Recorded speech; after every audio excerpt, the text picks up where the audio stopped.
రే పైసలు ఎవరా నావి? అరే ఇప్పుడు లేవురా, నెక్స్ట్ మంత్ ఇస్తా. అదే నీకు ఇంత నన్ను సిగ్గుశరం ఏమన్నా ఉన్నా? 2 years నుంచి ఇదే మాట అంటారు. పైసలు అడిగేటప్పుడు ఏమో ఏడ్చుకుంటూ వచ్చి 2 రోజుల్లో ఇస్తారా అంటావు.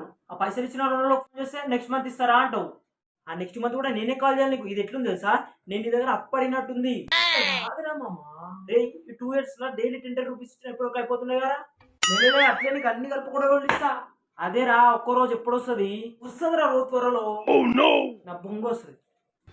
పైసలు ఇంకా శాతగానే పిల్లని తీసుకొని సినిమాలో పోతాం. ఇంకా స్టోరీలా చిల్లింగ్ గోవా. అది చిల్లింగ్ కాదు, చిల్లింగ్. అవన్నీ కాదురా భయ్, నా పైసలు నాకు ఇచ్చేయి. రే ఇచ్చి పడేసావరా నీ పైసలు. రూపాయి జీతం చూసుకో. ఆ? రూపాయి ఏంద్రా రూపాయి? అకౌంట్ కన్ఫర్మేషన్ కోసం ఇస్తారా రూపాయి? వచ్చినాయి రాయి, వేస్తా. 1 రూపాయి ఎక్స్ట్రా నీ మొహానికి కొడతా. బా లిమిట్ అయిపోయిందిరా నాది. తూ నీ బతుకుని ఏమన్నారా?